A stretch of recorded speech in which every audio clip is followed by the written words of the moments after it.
Welcome back to the Make a Baby podcast. I'm Carolina Sotomayor, your podcast host and Reiki womb healer. And today we're talking to Jillian Beck-Rogers.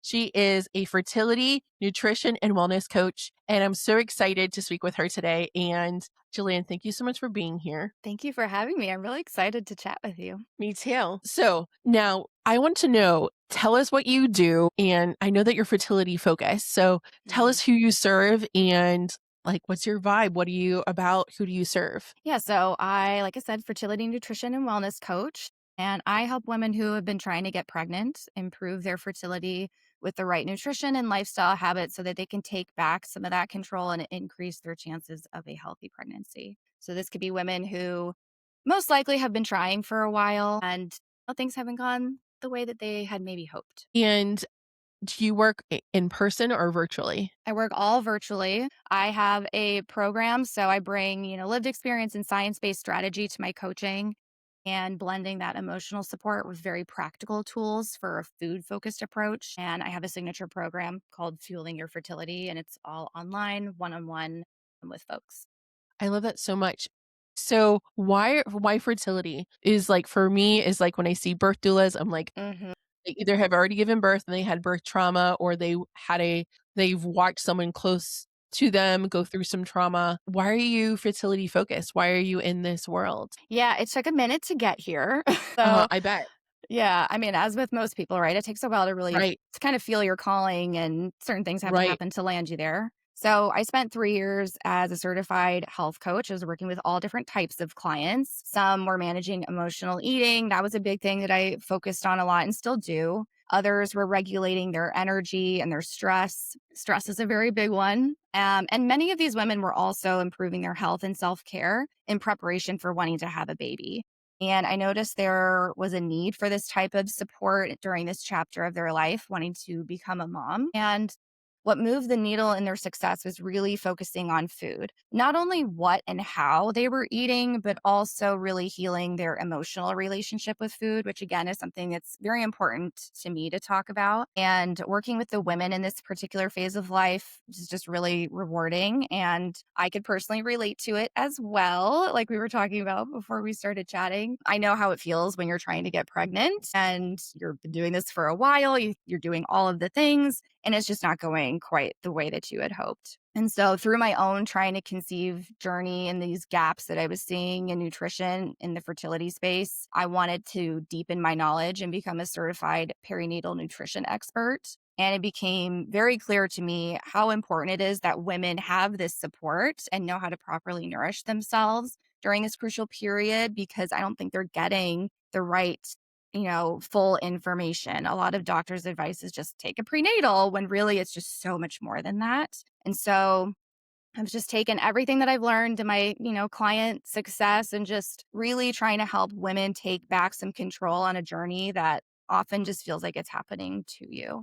The number one thing that I see in women and I help with is PCOS. Mhm. What is the number one thing or the number one misconception that you see that comes across when you're working with clients? I think a misconception is maybe that, food is just not that important.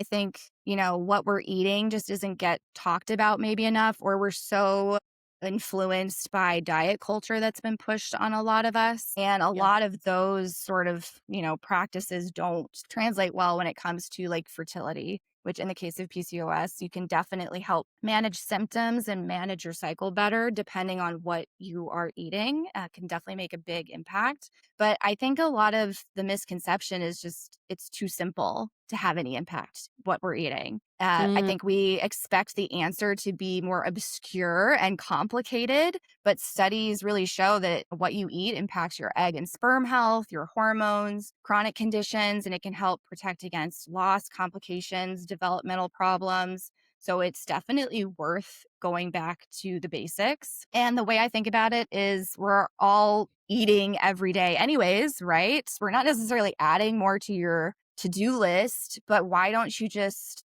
optimize your meals and what you're eating to help you with conditions like that or, help you with your fertility and, optimize what you're already doing essentially. And yeah.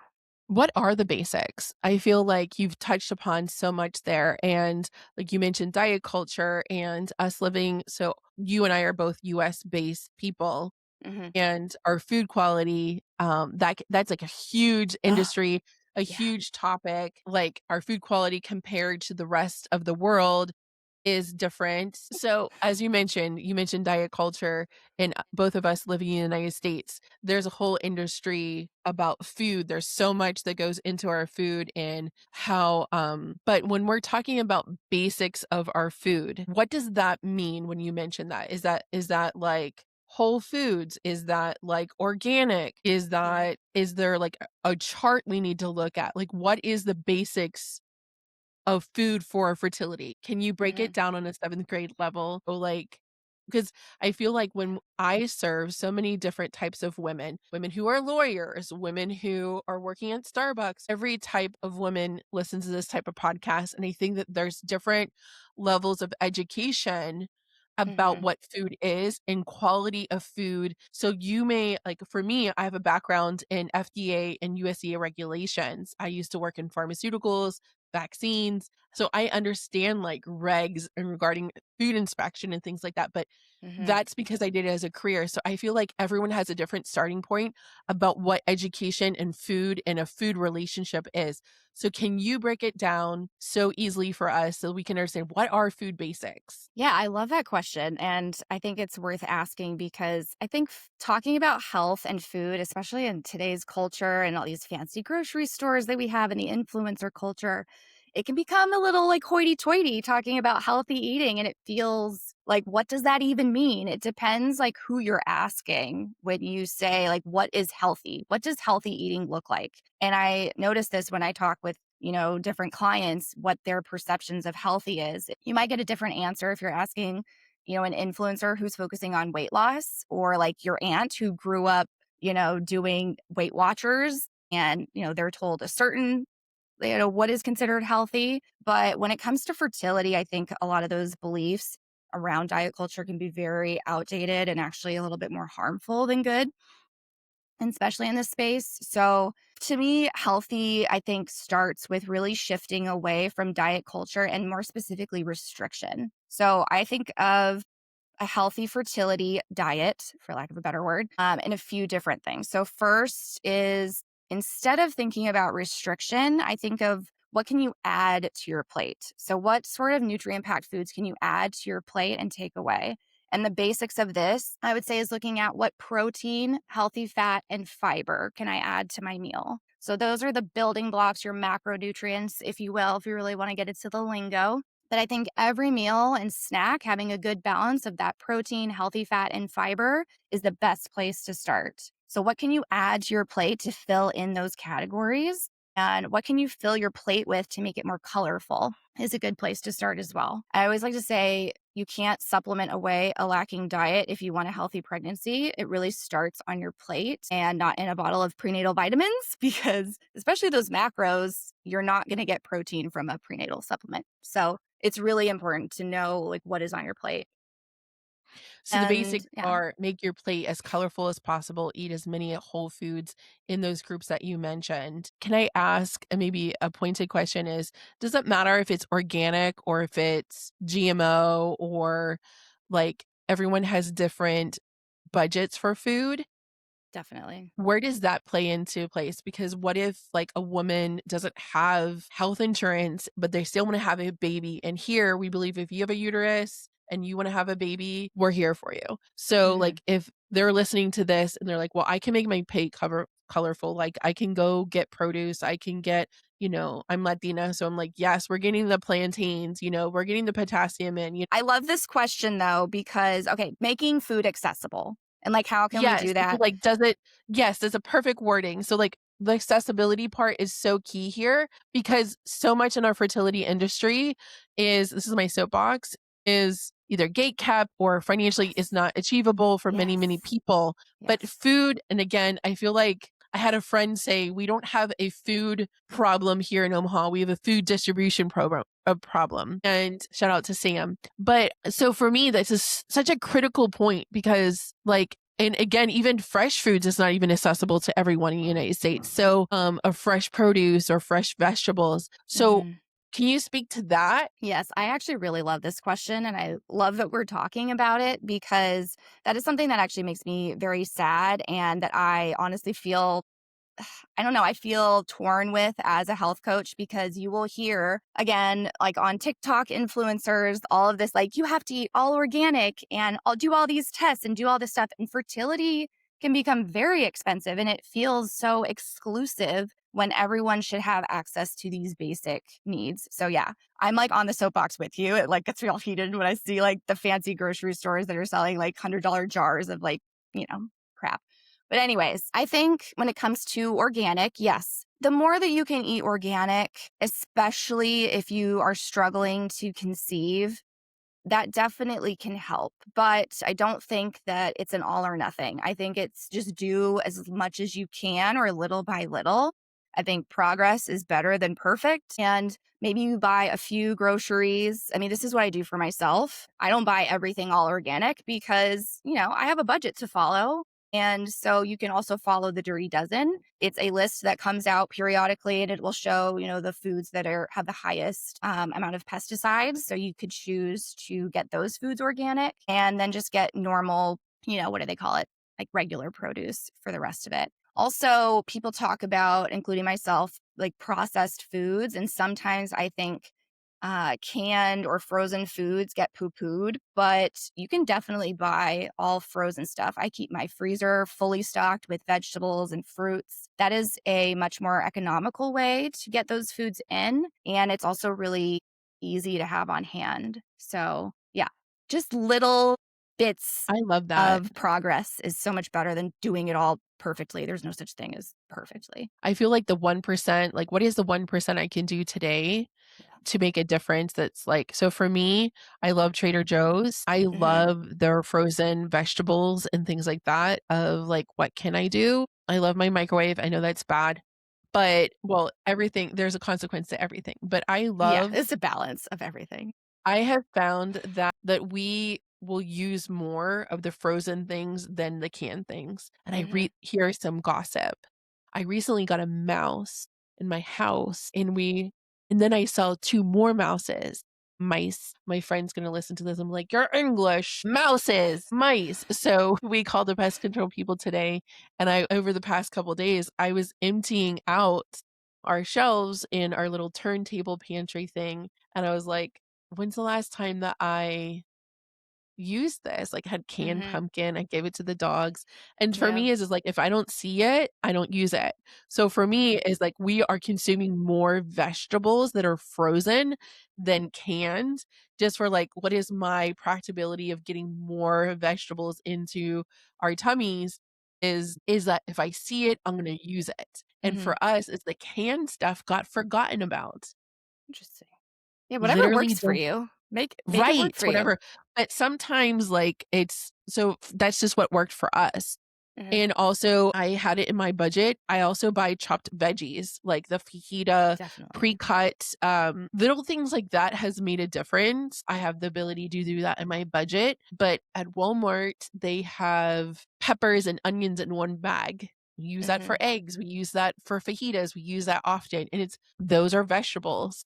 Mhm. So, Yeah, I I think encourage whatever you. makes it easy and accessible, like, make it work for you. Yes.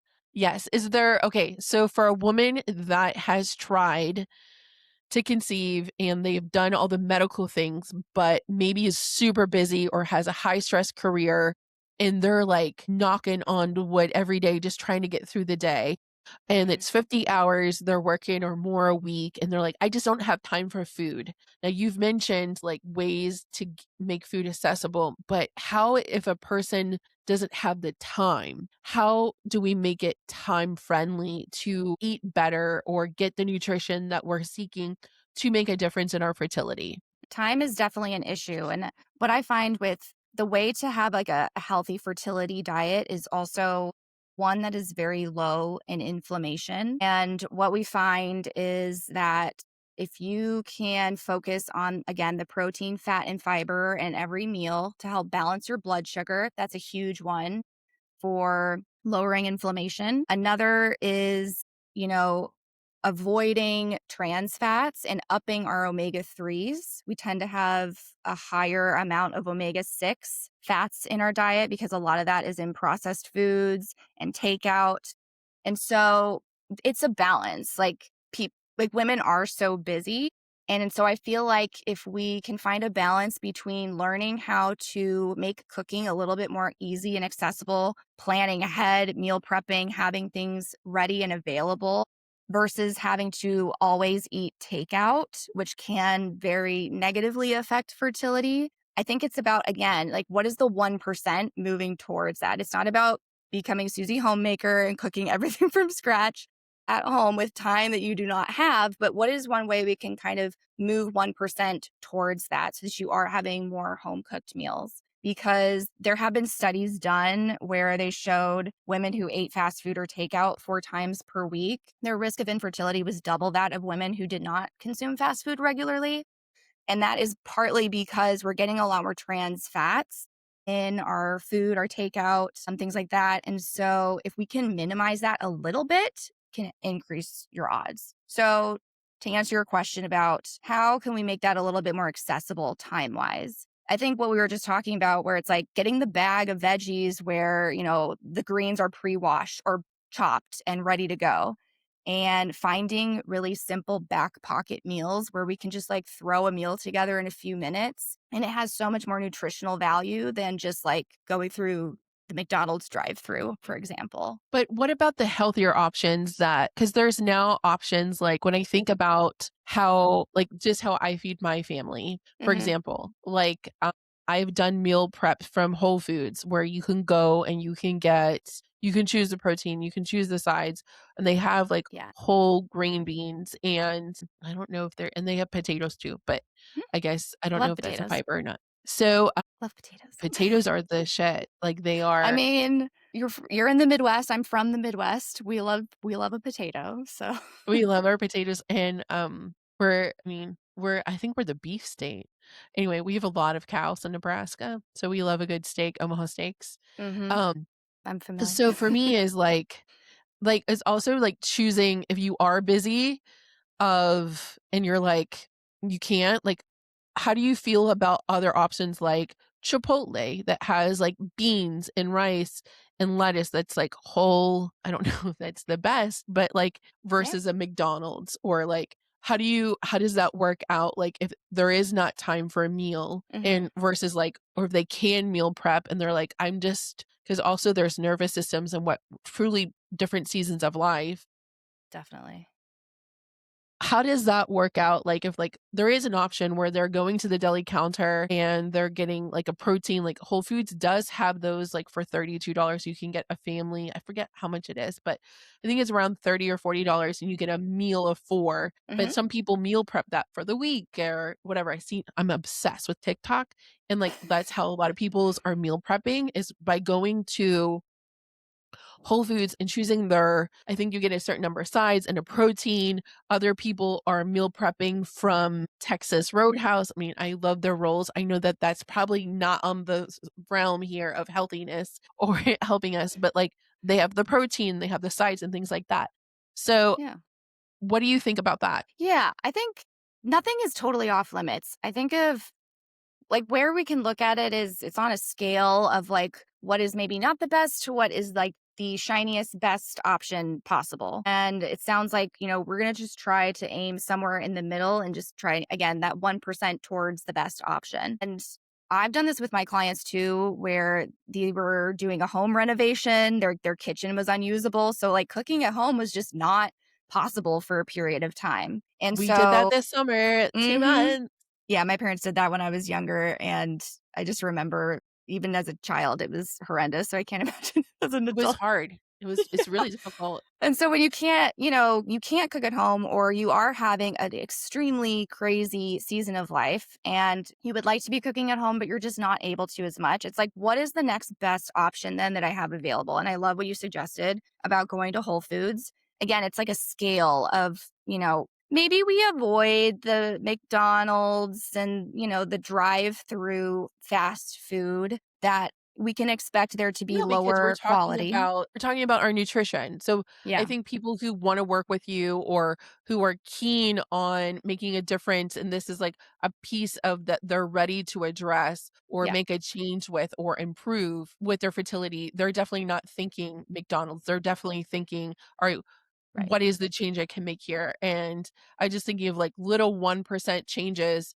of because I mean, Mhm. I've past clients and clients that I am working with currently, nurses, overnight nurses, emergency room nurses, a lot of nurses right now. But Yeah. like, and they're busy and some already have Yeah. children and they have karate and they're still trying to conceive the third child. And Mhm. I was just like, what are some 100%, like, what is somewhere in the realm of, like, where they can go? Even, like, I've seen people find the best, things for that night is they get the grilled chicken from Chick-fil-A. Oh, I'm Mhm. sorry, Chick-fil-A, that we call it Chick-fil-A in our house. But they, they'll go the grilled chicken with the kale salad or whatever, making the choices. Mhm. They're not getting the hamburger, but they are making the healthiest choices where they are at in the time, and also giving yourself grace, like, maybe that's your 20%, but 80% you're doing, Right. you're Yeah. meal prepping at home. Or maybe this is not the week that you're meal prepping. Maybe it's the next week you're meal Mhm. prepping. Understanding, you know, that this is because nutrition for me is like a long game. This is not Yeah. like how It's not an long. overnight. Right, it's not overnight. Like, I've seen, we had a acupuncturist on and she was talking about sperm health can be changed between 70 and 90 days with Mhm. diet and lifestyle changes. Like, so like how quickly can nutrition changes take effect? Yeah, typically, if you give yourself a window of like 3 months, you can really change your egg and sperm health. Sperm can be impacted even quicker a little bit than egg health. So yeah, that's a good time frame to think of. Just think of like 3 months. In terms of the 1% better choices, and some of these I would think is even a little bit more than 1% better. But like you Yeah, said, if takeout needs to be what happens this week, I would say better options are, like you mentioned, I think the Chipotle is a great option. And because it's got, again, the protein, you've got beans in there, you've got plenty of fiber and the love healthy beans. fats. So again, it's like, where in this meal can I check off, protein, fiber, and healthy fats? Okay, then we're good. And some meals will, hit those ratios a little bit better than others. If we can make half of your plate full of some veggies, that's like the ultimate goal. Other options are, I love a Costco rotisserie chicken. Love that so much. If you have a Costco membership and you Oh go get the yeah, ours is 4 minutes $5 away. you Yeah, get a we just got a $5 new one. rotisserie chicken and grab a bag of salad that's already been pre-washed, put some oil and vinegar on it with a salad, whatever level of, zhuzhing it up with prepping it at home works for you. Things like that. I love that. Can I ask you some questions? Because I'm kind of curious for myself. Yeah. So your girl loves sauces. Like ketchup is a whole food group in this house. And it's been that way. My son's like that. We love ketchup. Mhm. So how do you feel about like both of us love hummus? We're fine with that. That's not the question. Mhm. But ranch. Mhm. So your girl wants some like we'll buy a whole Costco platter, but we're dipping. We're dipping in the ranch. How bad is that? If there's any Does that still count as okay? Like if we're like thinking of like, Yeah, I think there's no food that's off limits here. Again, it's like, how can we make it even better for your fertility? So, ranch so dressing ranch in is and of its okay for ranch fertility. in and of itself is totally fine. Right. I've been obsessed with making myself, I meal prep this, a kale Caesar salad, which is like kind of Okay. similar to a ranch. And I just make it in a bowl and I mix it for the week and it's like good for several days because kale doesn't really get as soggy. So there's nothing wrong with it. So where we have to look at it is though, like, what is the quality of that food that we're eating? Is there a way that we could up the quality a little bit better to make it even better for your fertility? So the issue with most bottled condiments and dressings and things like that is they can have a lot of the omega-6 oils in it, which are not, I don't, What on oils are its, those? so it's a lot of your seed oils. I know on social Like media, sunflower seed? yes, like all the seed oils have gotten this really bad rap. And basically, a lot of influencers will say that they're like the devil, right? And so they're pushing like lard instead or something. But they're not inherently bad, these seed oils. The problem is we're getting so many more of these omega-6, seed oils in our diet, and we're not getting enough omega-3 fats. Omega-3 fats is like your fatty fish, nuts, and seeds, and things like that. So the ratio is what becomes the problem and causes a lot of inflammation. And inflammation is not great for your fertility. Again, like Mm. fertility healthy diet is one where we can lower inflammation. That is like the ultimate goal, to help improve your fertility and just your overall Got it. health in general. So the issue is the excessive amounts of omega-6 oils and hidden sugar. So my I guess I would always say, is there a way that we can either buy a brand that maybe has some better ingredients? Or is there a way that we can like whip it up at home on a weekend and just have it for the week? Dressings are a great thing that you can actually make very easily and very cheaply at home and just have a whole bunch. And I think you could definitely do that with a ranch dressing. And you can make it with I'll have to Greek check that out. yogurt and a little bit of mayo and seasoning. And it just makes it so much better for you. You're already getting more protein just by adding in that Greek yogurt. We grab the pre-cut, pre-prepared like veggie platter Mm-hmm. Great. along with the rotisserie, and then we just keep it open, and then like, all right, let's graze. Mm-hmm. And like we literally that is Yeah. dinner, chicken, rice. There we go. And Um, if adding the ranch gets you to eat all those vegetables and that chicken, like if that's what you need to like make your kid eat it, like whatever, if that's what's going to make you eat it, then eat it. You know what I mean? Like just no, that's what we do. get the veggies in whatever way you got to get there. It's 1% better. No, 100%.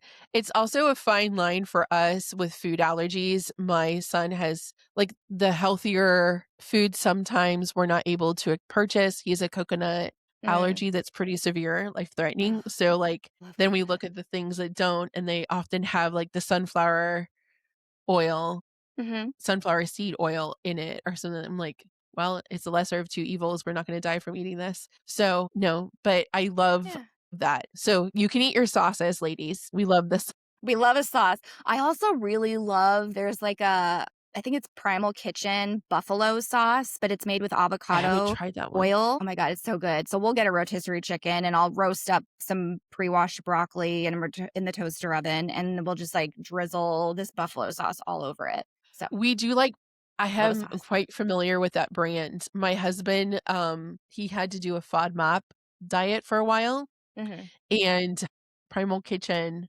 was on that list. So, yes, I totally, we love that, and that's at Whole Foods. I love Whole Foods.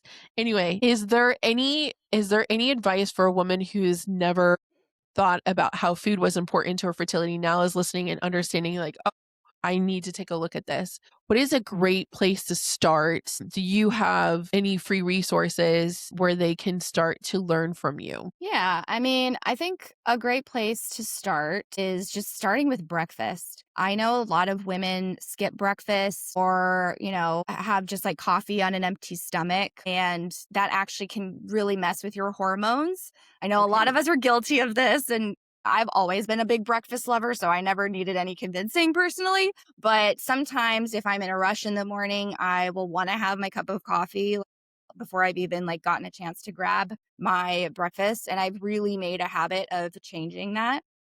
So, having breakfast before you have caffeine for the day is just a really great place to start. It helps, like I said, help balance your hormone levels. It's important for ovulation and implantation, provides your nutrient or your body with nutrients that you need for those healthy eggs and embryos, like we talked about. And it helps support your gut microbiome. It helps balance your blood sugar. It gets your metabolism started for the day. There's just so many good things about having a balanced breakfast. And when I say balanced breakfast, again, that just means like, can we check off protein, fat, and fiber in that meal? Then we're good to go. And I will say, like, habits like intermittent fasting, because I know a lot of women are really into that. Or, like I said, having the coffee on an empty stomach. Intermittent fasting can really mess with your hormones. So, if you are struggling with fertility, that is something to maybe just consider relooking at, starting with, a small breakfast if that feels a little bit more doable to you, and working up to a more substantial meal, I think is a really good place that people should start with. And eggs are a perfect food. Like eggs are like I think they're becoming a little bit cheaper now, at least at my grocery store, they definitely are. They're a little bit more accessible. They are an amazing fertility food. They have so many nutrients in them that are important for preconception all the way through postpartum. And you can just cook some scrambled eggs and throw in some, chopped veggies in there and just make a meal out of it for breakfast, lunch, or dinner. So I Okay. really highly suggest that. That's again another like 5-minute meal. I think some moms might feel guilty or women feel guilty just having like eggs for dinner, but I don't think that's such a bad meal. I think it's good. Girl dinner. I have a question. We're back to beans I love because beans. me too. When somebody told me you would be a bad Hispanic if you didn't like beans. So I was like, True. facts. So there is this trend on TikTok right now where women are like they're saying that they're changing their health by eating a cup of beans every morning. Now, what I didn't get clarity on is what type of beans. They're talking some women I've seen videos where they're carrying out a can of beans in their purse. Then another person said, "You're doing it wrong. You need to soak them overnight and then eat those beans." And then another lady said, "Y'all are even doing that wrong. You need to pick them out before you do that, then soak them and then cook them." So I am very curious about this. Love a good cowboy caviar, but I've done canned in the past. I've also done 10-hour beans before where I've made Mhm. frijoles negros, like I've soaked them, done on the whole thing. And what is the proper way if someone were to consume beans for health? And it was like, are you familiar with the trend I'm talking about? I'm not familiar because I am not on TikTok, but I love. Really? Yeah, Girl, what you doing with your life? I've resisted. Get Judging by my on it age, tomorrow. I know. Start. Apparently, I will send you on Instagram. I will okay. send you what I'm Send it to talking me. about. I So yes, will. I have to preface this with I am not familiar with this trend, but I do like it because girl loves beans. I fully No, support this women, message. I mean, But I'm telling you, it's a super popular trend right now. They're talking about how it affects their gut health, how it affects their yes, hormone health, how it made their skin clear, how it have so much more energy. So hmm for me, is like, is there eating the can is if you wanted to reap the benefits hmm of beans, is do you need to soak them? You know what I mean? Like if you can yeah. buy them dry, soak them, prep them, cook them, or can you get good benefits from beans in a can that are going to help you with your hormones? You can get the benefits either way. So I think it's whatever makes it more Okay. accessible. So the difference, at least that I am aware of, what I have learned. So the difference in soaking beans rather than doing it in the can is it can help eliminate some of the effects of the gas. So I will say, if eating beans is something you don't really want to eat because you get uncomfortable gas, which I know is an issue for some women because it is extremely high in fiber. Beans are so good for your gut because they are high in fiber, and most women, most people in general, are not getting enough fiber. And it Okay. comes with a whole host of other really key nutrients, also protein. But fiber is that big thing that's making it so good for your gut, right? The downside of that is if you're not used to eating a lot of fiber and all of a sudden you go and eat like a whole can of beans, you are probably going to have a rough night. So I think the problem with that is it'll make people not want to eat them anymore. And so what you want to Right. do is like ease into it slowly. And Okay. soaking beans beforehand, I have been told, is it can reduce some of the effects of that extra gas and help them break down a little bit better versus you getting them straight from the can. That being Got it. said, I don't know most people. I am pretty good. I cook at home pretty much every day. And I even don't like soaking beans ahead of time unless I'm making like a whole bean chili or something. Like it's just my brain doesn't work that far ahead and thinking like I need to soak these beans overnight. So I love a can of beans to just crack that shit open. Oh, sorry, am I allowed to curse on you? Of Crack course, I that. say fuck all the time. Amazing. Okay. Crack that shit open and eat that can of beans. Honestly, there are nights where maybe I didn't eat as well during the day. Maybe I had a little extra sugar. And sometimes we say, like, oh, I shouldn't eat any more today. But my body can sense that, like, I need nutrients. And sometimes I will just crack open a can of black beans, put them in a bowl, microwave it with some salt, pepper, smoked paprika, garlic powder, onion powder, stir that up. If I'm feeling extra feisty, I'll put a cracked egg on it, and there you I go. love Like, egg with beans. yeah, that is dinner sometimes on a very busy weeknight where I'm eating later than I should be. But I got in I those totally nutrients. yeah. So, I've seen these women at soccer practice on their tiki-talkies, and they crack open the beans and eating it out of the can at soccer practice. okay, And they're like, I have not stooped to I I was like, "Get it, girl. Get it." Like, I mean, Hey, I'll whatever support works for girls. you, right? That's the moral, I think, of this I mean, she episode was is the one like, who started the trend, and she's like, "I'm never not like, I'm gonna be good for a couple hours now," because yeah, she ate her beans. yeah, Like, she goes, always have a can of beans in my car, it never goes bad." I was mhm, like, "This girl has 100 points that were super valid." I So, love no, it. I was curious about that because I was like, I didn't because it was conflicting information from, again, influencer culture. Mhm, Not all these women are influencers, but videos. And I was like telling my husband, we recently had, not to go too much in detail, my son recently had a choking incident and that's caused a lot of mm, fear around eating. So we've been in this new food journey of rediscovering food for him and mhm, safe foods for him. Whereas like yeah. 3 months ago, I used to cook 2 dinners for him, and I couldn't keep him fed. He's 9. And now so one of the things he recently discovered was Frito's bean dip. The occupational therapist gave him that, and he was for, like, 3 weeks, he would only eat tomato soup and, mashed potatoes. So Mm. then he went from that to the bean dip. So I'm just thinking Get those beans in whatever way you he can. did for days. Oh my gosh, he still eats a little bit every day, Oh, good, but he's it's probably like got a healthy gut then.